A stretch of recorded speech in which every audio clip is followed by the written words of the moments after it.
What if I told you that you can now let Claude automate any application out there, even if that tool doesn't have a public API? Well, I just did that. School.com doesn't have a public API, and yet I connected Claude Code to it, and here you can see I am querying some of the posts by our members right from within Claude Code.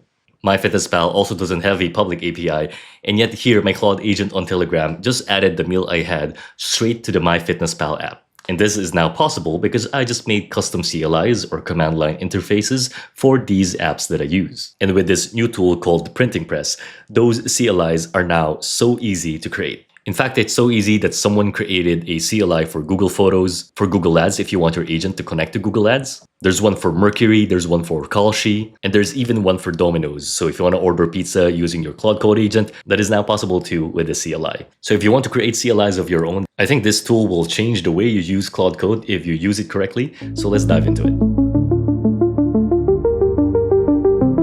So just to set the scene on why this tool that I'm about to show you is quite important, you know, when you're working with agentic harnesses like Claude Code, you need to connect them to external tools in order to do real work.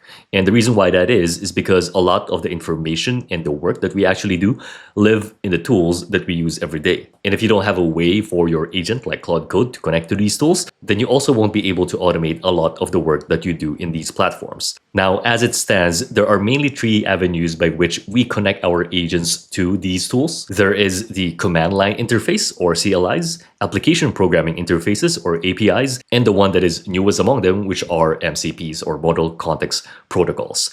Now, this tool that we're about to go through today called Printing Press basically lets you create a command line interface for any external tool out there. Now, that's a lot of technical terms and abbreviations, so let me just differentiate what each of them actually entail. APIs, which are probably the most popular amongst these three, the way that works is quite simple. Let's say your agent asks for some information. The tool basically responds back with this structured output, basically a wall of text, usually in a JSON format, that gives you a lot of information. And often it is quite verbose, which means that apart from giving your agent exactly what it needs, it also gives it a bit more information that it didn't really ask for. And it depends on the way that this API is structured from the external tools side, but most often the output that the agent gets is quite verbose. And because there's a lot of words in here, that also means that it uses quite a lot of tokens. Now, since then, Anthropic actually invented this model context protocol. But the problem with this option is that if you have too many MCPs loaded within your Claude Code, for example, what usually happens there is that in every session that you open, the descriptions of these MCP tools and these connectors get preloaded into the context window even before you type or prompt anything. And so if you were to imagine how that connection happens, basically the external tool is giving the agent the whole menu of actions first, even before the agent connects with that tool, which has its drawback as well, because then it fills up the context window. And so this is mainly why when I'm trying to connect to an external tool, the first thing that I ask my Claude Code to look for is to see if there is a CLI interface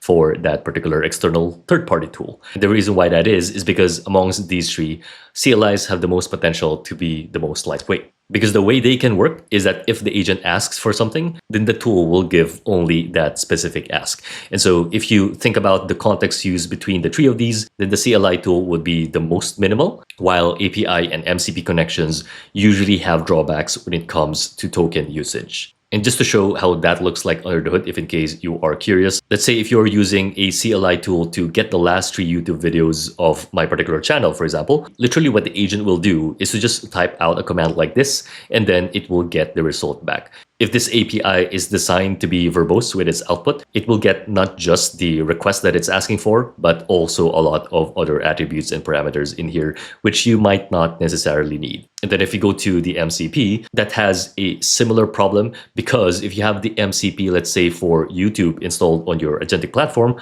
what's going to happen there is that these tools like search videos, get video details, get channel info, these tools and their descriptions will be loaded into your context. And even before you type any prompt into any particular Claude Code session, then these words and tokens will be using up your context already, even before you interface with your agent. And so that is why, at least for broad general use cases, I think CLI wins amongst these connection types. Now, there is one problem with CLIs, and that is the fact that they have to exist first. And for a lot of tools, they actually don't exist unless a developer made them in the first place. But lucky for us, we are living in the future and we can now build them ourselves using this open source project called the Printing Press. And if we go to printingpress.dev, which is their website, it's basically a toolkit, and you can think of it as a set of skills for your agent, where if you invoke this Printing Press toolkit and skill, that will allow your Claude Code to print the best agent design CLI of all time from anything. So let's say a website doesn't have a public-facing API.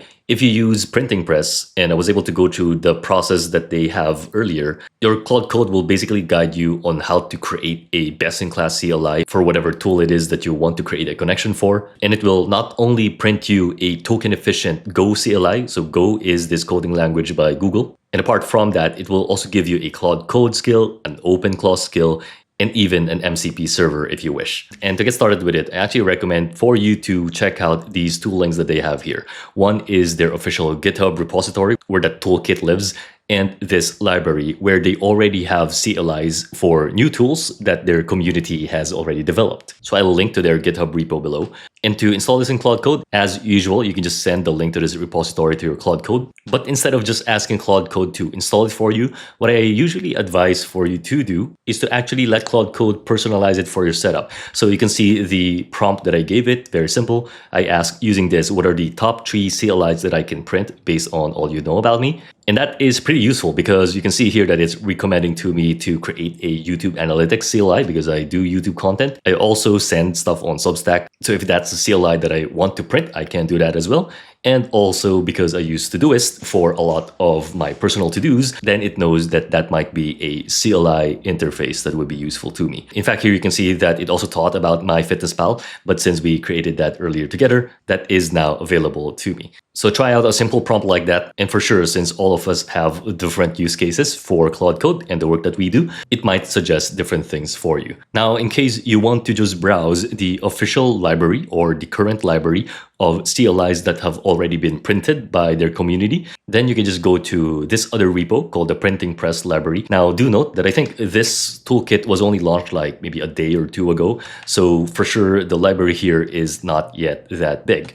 So instead of browsing this library yourself, my advice is to just have Claude Code do it for you. So you can see here, I gave it that link and I ask it, what are the top CLIs here that might be useful to me, given all you know about me? And it tells me here that there is already a CLI for Notion. So if I want to automate Notion, that is something I can do. Slack is there as well. Linear for project management. If you're using Firefly's AI for meeting transcripts, that would be one as well. And you can see because this Printing Press toolkit made it now so easy to create these CLIs, there's already quite a few in there that may be useful to you. So there, with just those two repos, you are pretty well set to get started really. And if you want a bit more visual view, you can also browse the different Printing Press CLIs that they created here right in their website. There's even one that lets you order pizza from Domino's, which is quite interesting. I haven't tried that out yet, but like with the theme of this video, you can basically do a CLI for everything now, apparently. But of course, the real power of this tool is when you create the CLI yourself. So how do we do that? And by the way, if you're interested in going from just using AI to getting paid for it, then check out the RoboNuggets community down in the description. We've got founders in there who landed their first client in weeks, live build sessions where we create this stuff together, and the actual templates behind what I just showed in this video. The community is also the reason these lessons get made, so see that below if that's for you. So from within this Claude Code session, that is actually how I created that MyFitnessPal CLI that I was testing it out earlier. And it literally only took me like 15 minutes to set it up.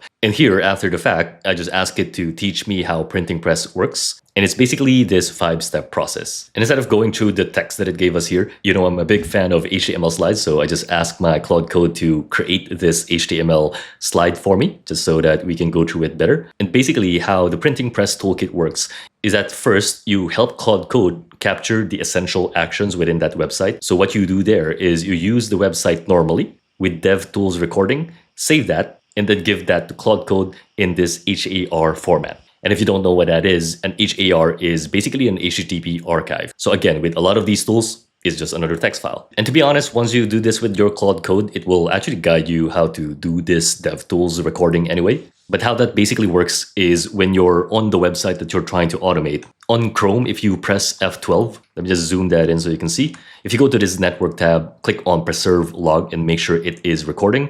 If you do the actions that you want to automate, like this one, if I want to automate MyFitnessPal, what I'll do is to just do the steps manually once, like adding the food in here. And basically in the network here on the right, it will capture all of the network elements that happened from within this page. And then from that, what you can do is to just do a right click. And if you go to copy, there is an option here to copy all as HAR. And if you do that, that will give you the HTTP archive that Claude Code needs to move to step 2. Now, the great news is that step 1 is probably the only manual step that you need to take, because these following steps from 2 onward can already be handled end-to-end by your Claude Code. And you just need to sort of steer it and just make sure that the spec that you are trying to create is aligned with what you want.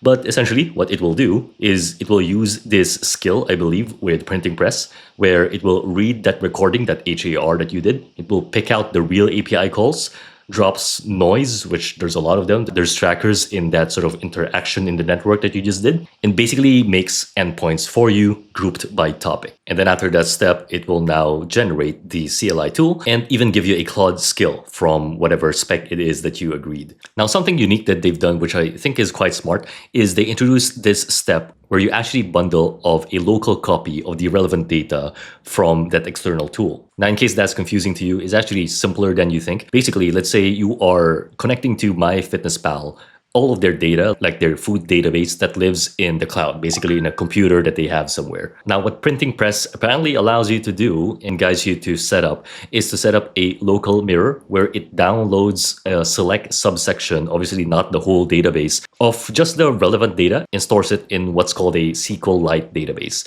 So essentially just the food that I guess is relevant to you or other stuff that you want to keep a local copy of. And the reason why this is important is because if you try to keep hitting this source in particular for those same data points, then you may encounter issues such as blocks to your IP. And also overall, that just costs more tokens and more bandwidth versus having to store select data in your local computer, which you can anyway ask your Claude Code to edit if it becomes too sizable. So it's sort of similar to caching and just making sure that those local files are available on your device so that it is faster as well. And now once you have that, what you can now do is to run or even include this new CLI of yours as part of a routine to run on a schedule. And the way you invoke that, just like any skill, is just by typing the / command for it, or even just by talking to your Claude Code in natural language that you want to connect to, let's say MyFitnessPal, using the CLI that you just built. And because I have Claude Code connected to my Telegram agent, then what I can also do is invoke that skill whenever I need it and just ask Robo here to control my MyFitnessPal for me so that I don't have to do